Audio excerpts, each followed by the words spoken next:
Good morning, everybody. Corey Hughes Bloody History. We are going to continue on with the testimony of Marguerite Oswald. And even though it's not Marguerite Oswald, right? We know that, right? So, let me begin. The commission will be in order. You may now continue, Mr. Rankin.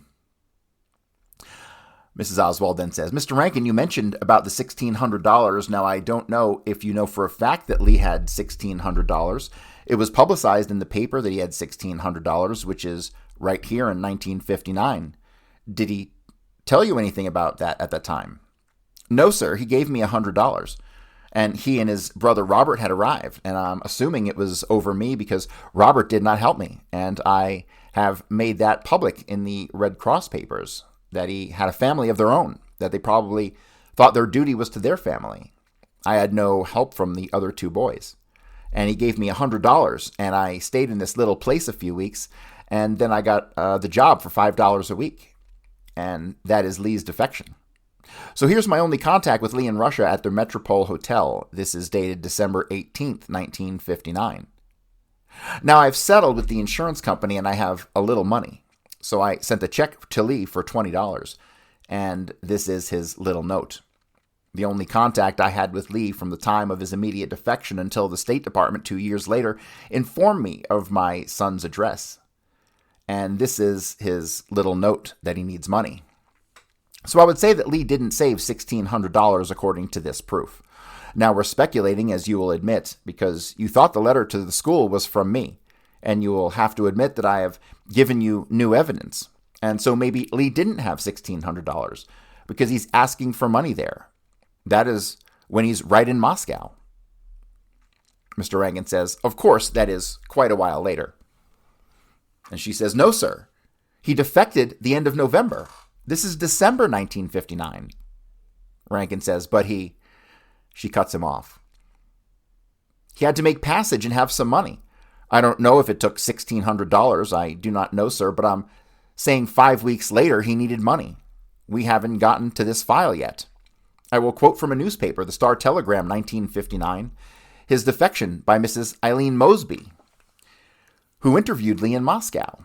It says here, I saw my mother always as a worker, always with less than we could use, he said. He insisted his childhood was happy despite his poverty. We had a very happy family, he insisted. This is the story in 1959. Lee had a normal childhood. And now he's criticizing the United States.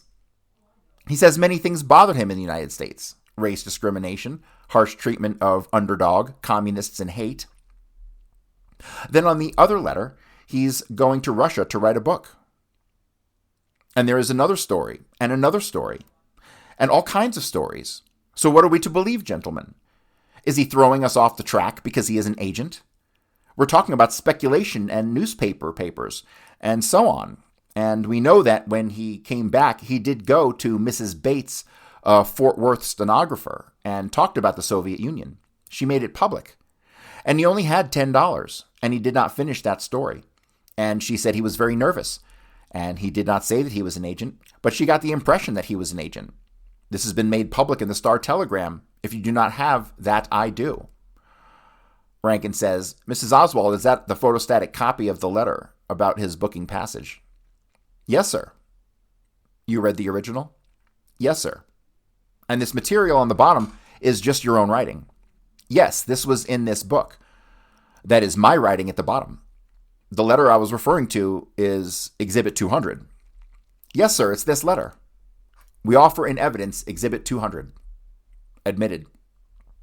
The document referred to was marked Commission Exhibit 200 and received in evidence.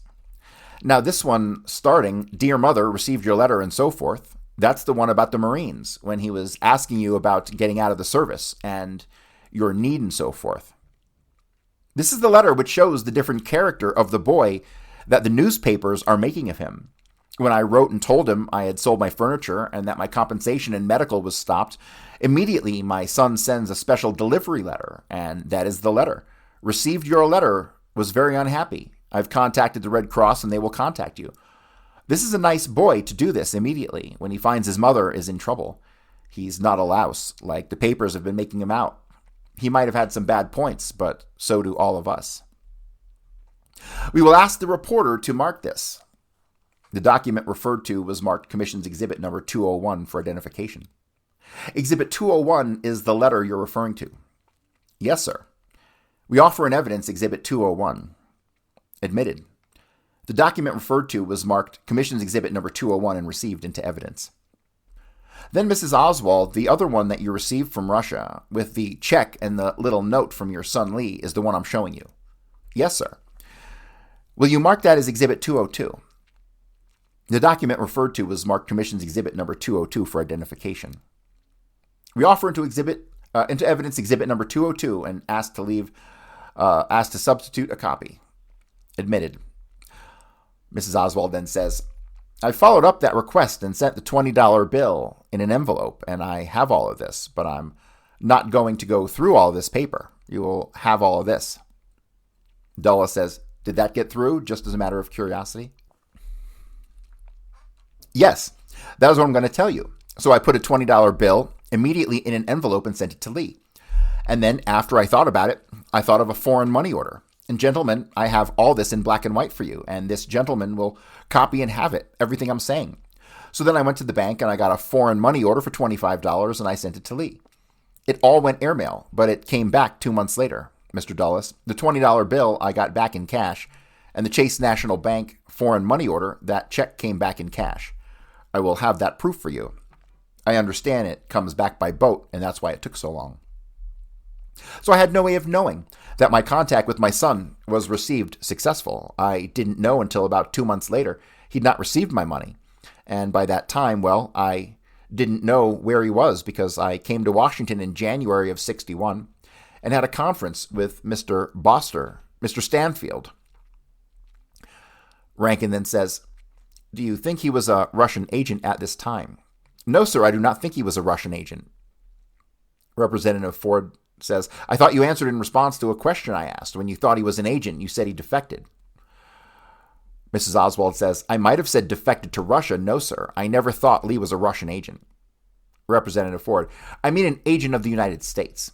It is my recollection that you said when he defected to the Soviet Union, you then thought that he was an American agent. Yes, that is right. That is correct. What else caused you to think he was an American agent? All right. I might be letting things out the way I am. I might be letting things out the way I'm going, and I'm very unhappy about this. Had I started with his childhood, I could have worked up to age 15 very peacefully, and you would have gotten everything. Hope I'm not forgetting anything important, but now we have letters from the State Department. Okay, so the Warren Commission is, if you remember the last episode, they are not allowing her to talk about Lee's childhood prior to, what was it, New York City, which he was like 13, and then he came back to New Orleans, and that's where they kind of picked it up, and then they went to the Collinwood address in Fort Worth, and so they're not letting her talk about his childhood, which is seemingly a cover that she has to be in on, because she wasn't around for Lee's childhood at all. We have no evidence of Harvey popping up, really. We have him in 45. We have the contradictory address stuff at the Willing Street address and San Saba. We have all that stuff, right? But we have that photograph from the Bronx Zoo in 1953, okay? So it seems as though they're not allowing any testimony to come in that could contradict anything before that. See, this is great because this is truly allowing me to figure out the timing of when they did certain things and the timing of when the final switcheroo happened. So the event in the Bronx, when he's photographed at the Bronx Zoo, which is allegedly July or August of 53. If that's the case, then it's July of 53. But I already have evidence that Robert Oswald had gone to New York way before July and August. More like, November, December, before Christmas time. So, let me continue here.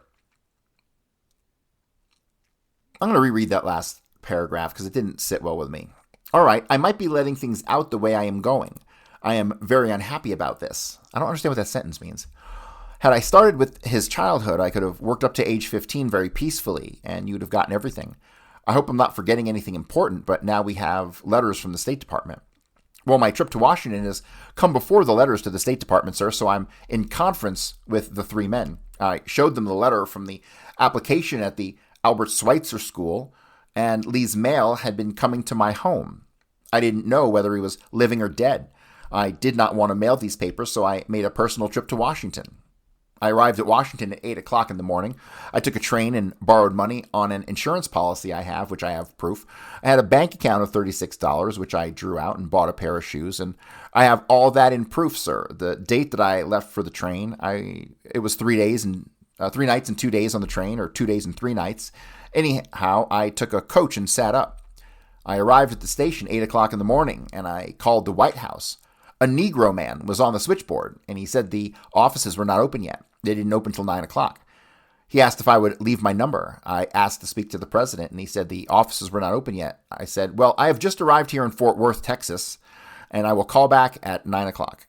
So I called back at 9 o'clock. Everybody was just gracious to me over the phone. They said that President Kennedy was in a conference, and they would be happy to take any message. I asked to speak to Secretary Rusk, and they connected me with that office. And this young lady said he was in a conference, but anything she could do for me. I said, yes, I have come to town about a son of mine who is lost in Russia. I do want to speak. I would like to personally speak to Secretary Rusk. So she got off the line a few minutes. Whether she gave him the message or what, I don't know. She came back and said, Mrs. Oswald, Mr. Rusk. So evidently she handed him a note. And Mr. Boster was on the line. That you talked to Mr. Boster, who is special officer in charge of Soviet Union affairs, if I'm correct. And Mr. Boster was on the line. I told him who I was. He said, yes, I'm familiar with the case, Mrs. Oswald. He said, will an 11 o'clock appointment be all right with you? This is 9 o'clock in the morning. So I said, this is quite an interesting story. I said, Mr. Boster, that would be fine, but I'd rather not talk with you. I didn't know who Mr. Boster was. I said, I would rather talk with Secretary of State Rusk. However, if I am unsuccessful in talking with him, then I will keep my appointment with you. So I asked Mr. Boster, I said, Mr. Boster, would you please recommend a hotel that would be reasonable? He said, I don't know how reasonable, Mrs. Oswald, but I recommend the Washington Hotel. It will be near the State Department and convenient to you. So I went to the Washington Hotel, and as we know, gentlemen, there were nothing but men. They asked me if I had a reservation. I said, no, I didn't, but Mr. Boster of the State Department recommended that I come here. So they fixed me up with a room. I took a bath and dressed. I went to the appointment because this is 9:30. I'm on the phone, and I had to take a cab to the hotel.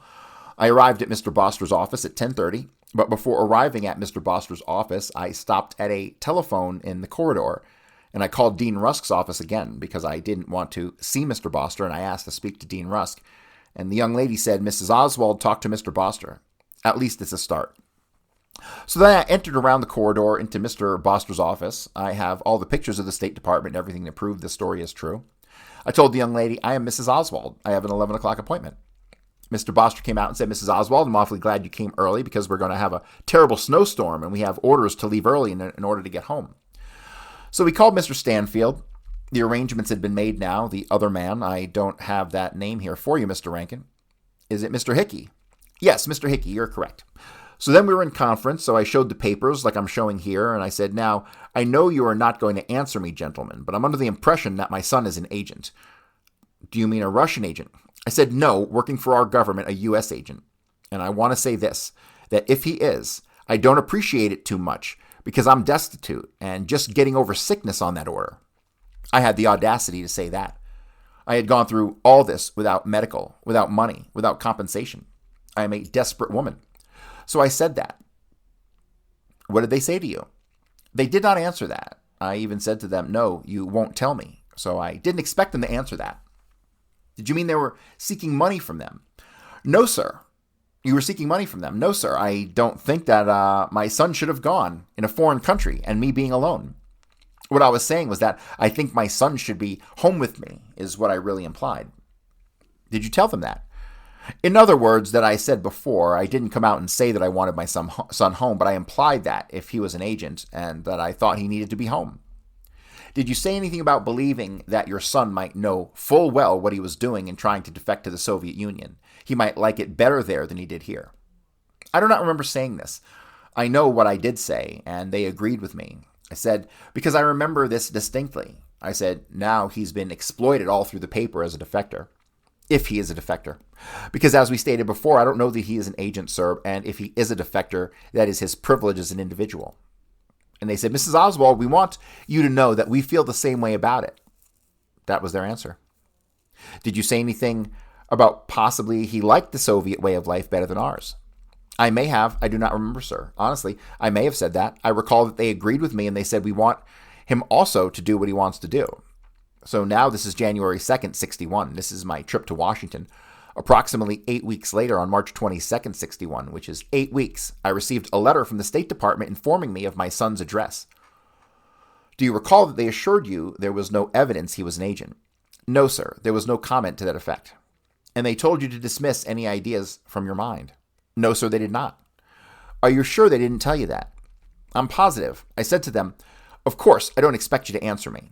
No, sir, there was nothing mentioned about the agent at all. And in fact, I would think, just as a layman, that the State Department would not even consider discussing that with me. But I mean, it was not discussed. I am positive of that. Let me pause and just comment on something I'm catching here.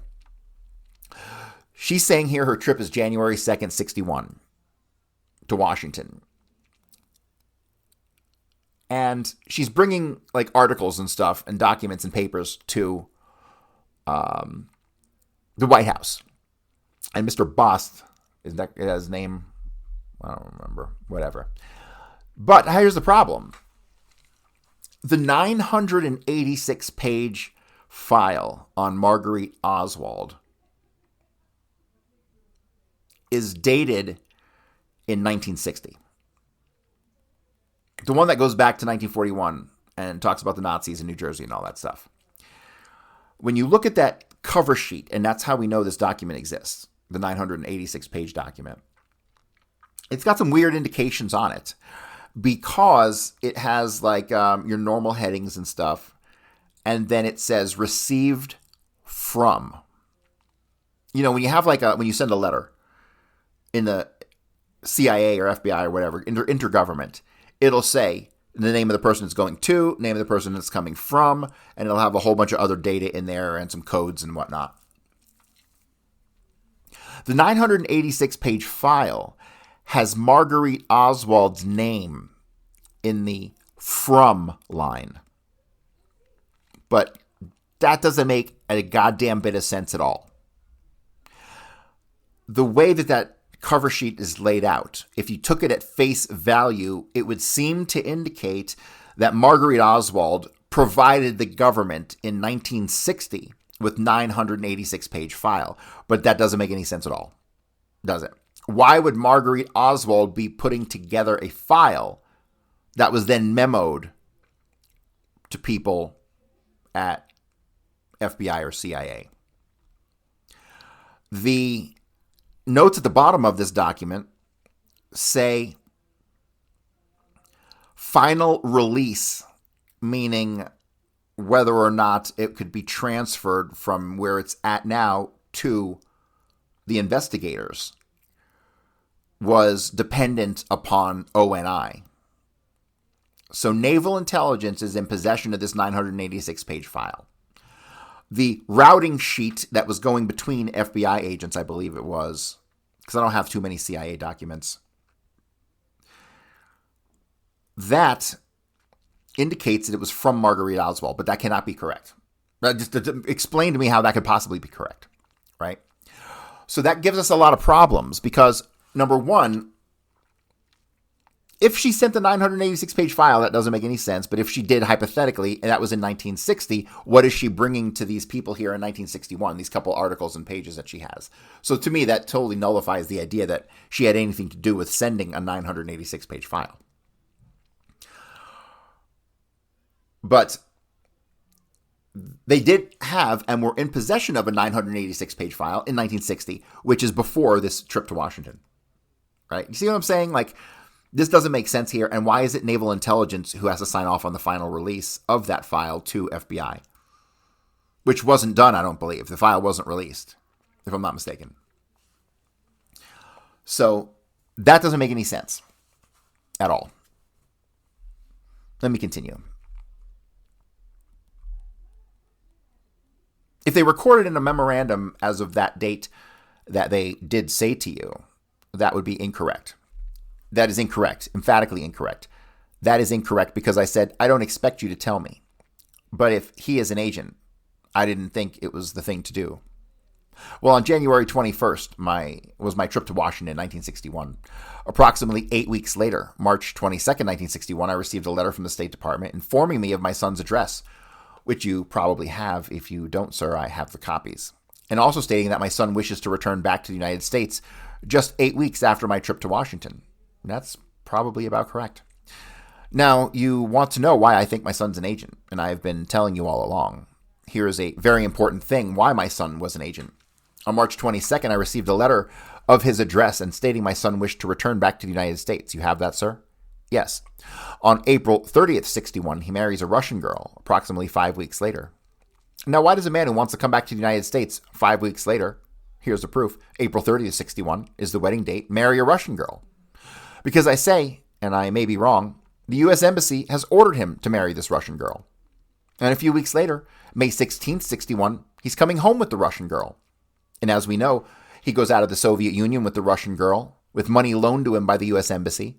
I may be wrong, gentlemen, but 2 and 2 in my books makes 4. Oh, my fucking God. You know, I hate this woman, but I actually love her for this one paragraph. This is absolutely brilliant on her part. Absolutely flawless logic here by the false Marguerite Oswald. I have many more things that can go to this and that has been published. I will probably never know whether my son was an agent because I do not expect to be told these facts. But isn't it peculiar that a boy is coming home and the embassy informs me of that? I have all this, Mr. Rankin, and you know I do. You will have the copies, and then 5 weeks later, he marries a Russian girl. And the proof of it is that he does come home with the Russian girl in a short length of time, and Lee would have been home 1 year earlier. But because of the lack of money to come home. Did you ever ask him whether he married the Russian girl because they'd ordered him to? No, sir. I've never asked Lee any questions of that kind. The only question I asked Lee was when they were living with me that 1 month, and I said, Lee, I want to know one thing. Why is it you came back to the United States when you had a job and you were married to a Russian girl? And they sent me lovely gifts and photographs and everything, so they seemed to be well off. I have a beautiful scarf. They sent me tea, boxes of candy, which the postage is terrific. He says, not even Marina knows that. And that is the only question I have ever asked my son. This may be hard to believe, but I've explained to you over and over that I think we as individuals have a right to our own life. You saw your daughter-in-law and your son living together with you, didn't you, for some time? Yes, they lived with me 1 month. Did you think they were in love with each other? Yes, they were definitely in love with each other. Yes, I think they were in love with each other. Do you think at the time it was just because he was an agent and ordered to marry her that he married her? No, I wouldn't say this. This is purely speculation. He knew Marina and he loved Marina. They met at a dance. So that was, he had a girlfriend. Well, you're saying if he's an agent, if I have to say if, then he tells the embassy that he's in love with a Russian girl. And so it's a good idea to bring the Russian girl to the United States. He will have the contacts.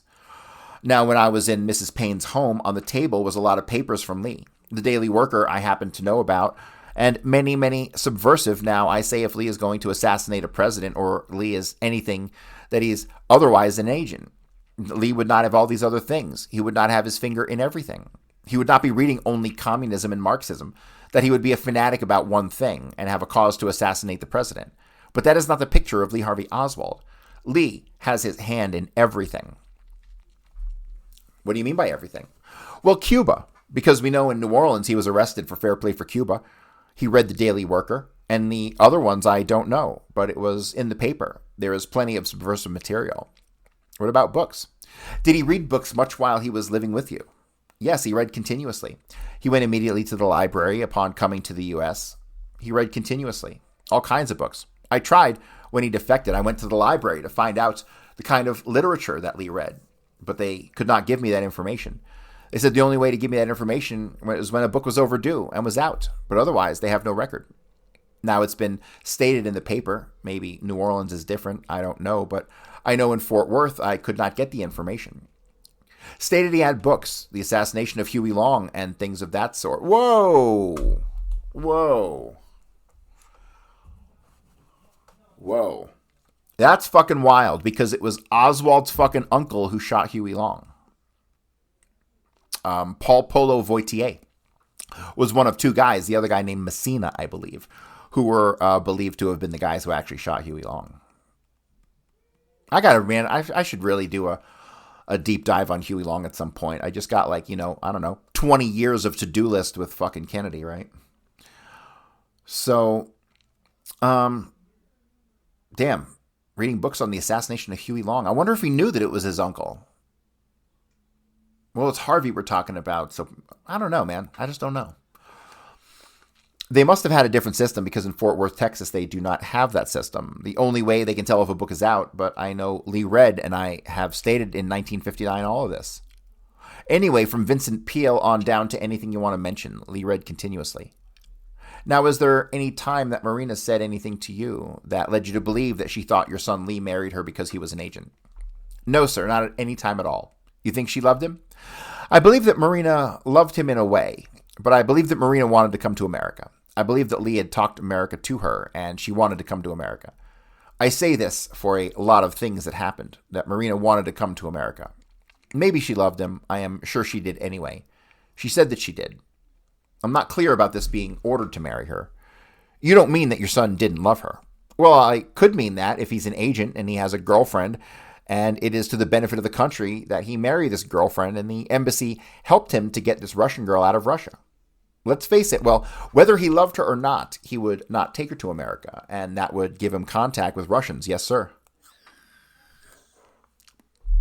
Is that what you mean? I would say that. And you don't think it was because your son loved her then? I do not know whether my son loved her or not. You see how she just flip-flopped in this whole fucking conversation, just like Lillian Moret. Flip-flopping. But I'm telling you why he would do this in 5 weeks' time. Now, you have a 5-week period in there. I understand that, but I think it's a very serious thing to say about your son that he would do a thing like that to a girl. No, sir, it's not a serious thing. I know a little bit about the CIA and so on, the U-2 powers, and the things that have been made public. They go through any extreme for their country. I do not think that would be serious for him to marry a Russian girl and bring her here so that he would have a contact. I think that is all part of an agent's duty. You think your son was capable of doing that? Yes, sir, I think my son was an agent. I certainly do. Have you got anything more that caused you to think he was an agent? Yes, I have things that have been coming out in the paper. And I'm not the only one that thinks my son was an agent. There's been many, many publications questioning whether Lee was an agent or not because of circumstances and so on and so forth through the newspapers. That is in newspaper accounts you're talking about now. Yes, and as I said about the FBI, what about your knowledge? Well, that's why I wanted to go into the story. I wouldn't have become emotionally upset had I started in sequence. I told you about him not wanting me to see that program, and then the letters. There's so much about him being an agent and all of his correspondence with the embassy in Moscow. I have the letters in the hotel. One of the letters stated that the Russians cannot hold you. The Russians cannot hold you. You're an American citizen. You're not a bona fide Russian citizen. We have the letters. You have a copy of the letter, Mr. Rankin. And if you will show this letter to the Russians, they cannot hold you in Minsk. They would say that about you if you were over there or anyone. The point I'm trying to bring there is Lee has always been an American citizen, according to all my papers from the State Department. Yes.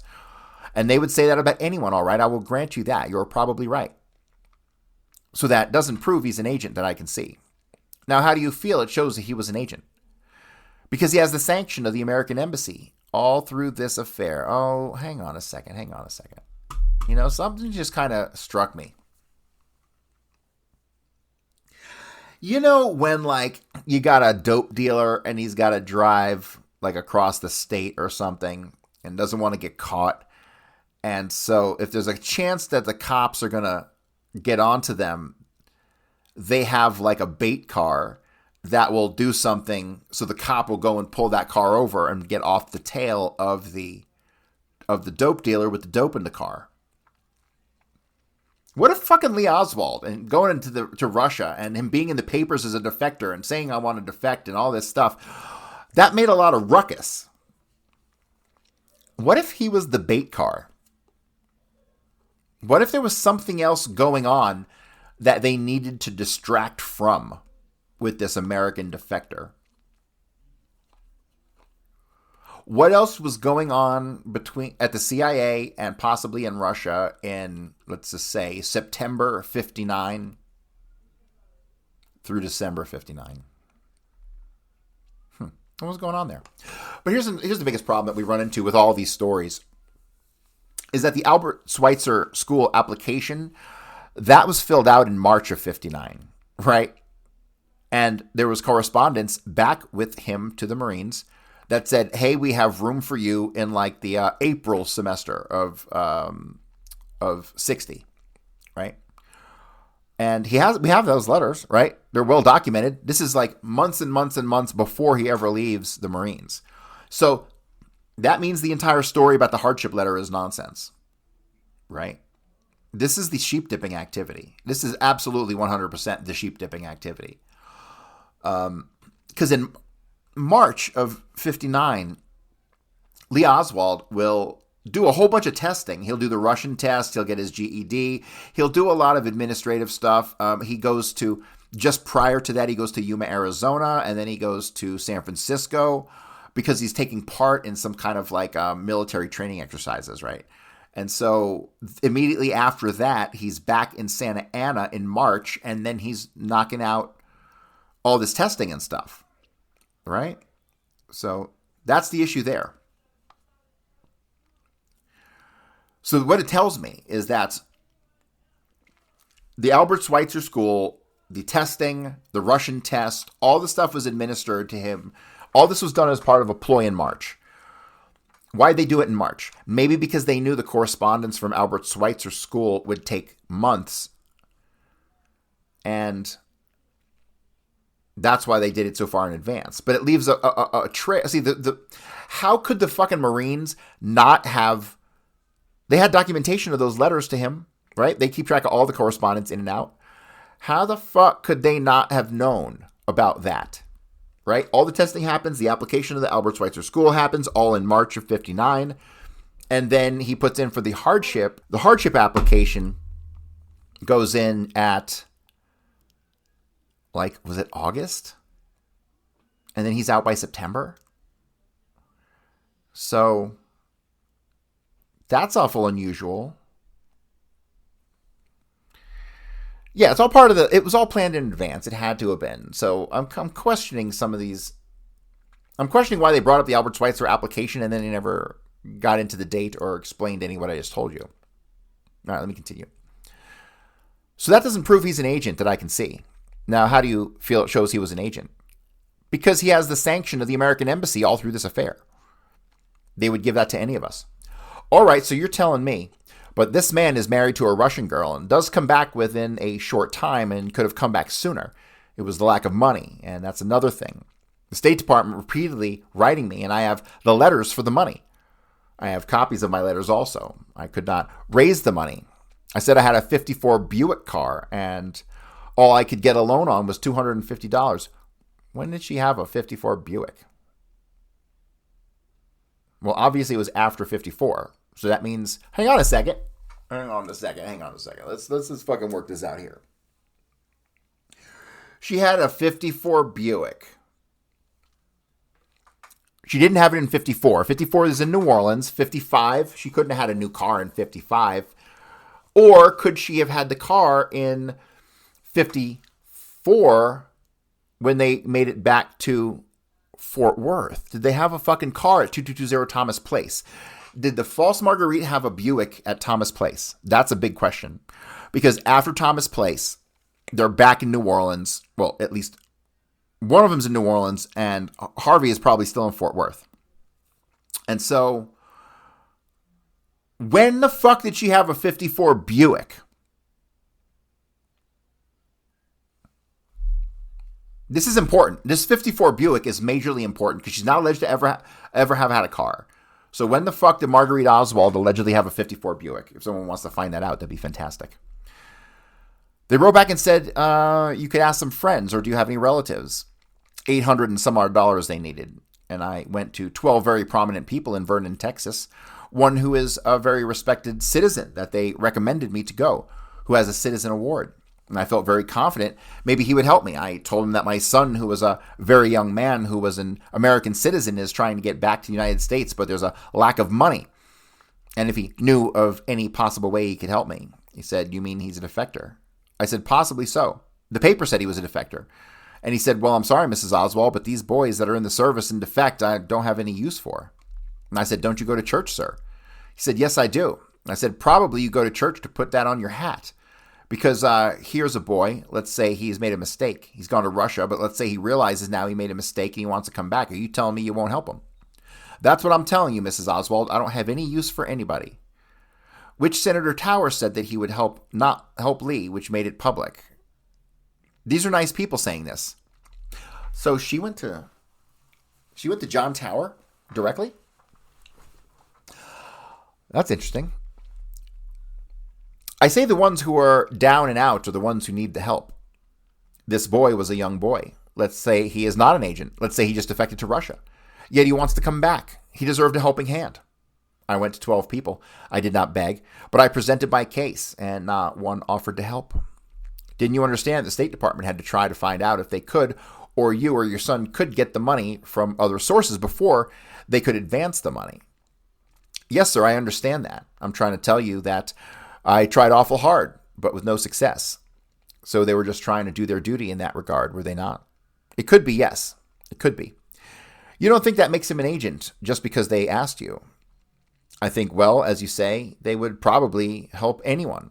And then again, because he's married to a Russian girl, and because all of these documents and everything are handled through the U.S. Embassy, and because of my trip to Washington, which was a red carpet treatment. Let's say, gentlemen, if a woman gets on the phone at 9 o'clock and has an appointment at 11 o'clock with 3 big men, that is wonderful treatment. Now, they probably would do that to anybody. I don't know. They might have done that. I haven't been that fortunate before, said Miss Oswald. Well, that shouldn't be held against them if they treated you nicely. No, I have told you, Mr. Rankin, they were most gracious to me. The administration was most gracious to me. Rankin says, I don't see why you should think that because they treated you nicely, that was any sign he was an agent. Well, maybe you don't see why, but this is my son, and this is the way I think, because I happen to know all the other things that you don't know, the life and everything. I happen to think this, and this is my privilege to think this way, and I can almost back it up with these things. Okay, so maybe she's trying to tell him that she was an agent without telling him that she was an agent, right? Because obviously she's in on this body swap thing. She's obviously maybe just purely just a caretaker. Really just purely a caretaker. Someone who took care of the kid while she had some bullshit jobs. While Marguerite Oswald was out doing whatever the fuck she was doing. Because we totally lose track of her by fucking 60, right? 59, 60, she's out the door. And so is Lee. All right, let me continue. This is a stranger to you folks, but this is a boy I've known from a child. Wait a minute.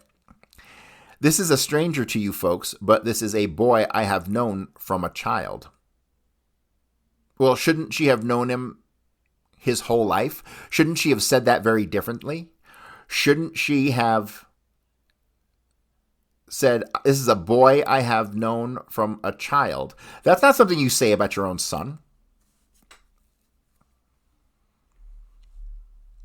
How much money do you think you received for being an agent? That I do not know. You have no idea. But I do know this, and I have stated this. I have approximately $900 and some odd dollars, and I lost my job. That can be proven. I was a nurse on the 3 to 11 shift, working in a rest home for a very wealthy woman.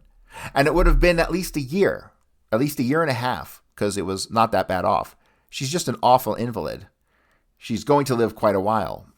When I returned home from the Six Flags on Thanksgiving Day, the deputy sheriff at Fort Worth, Texas, went to get my pay.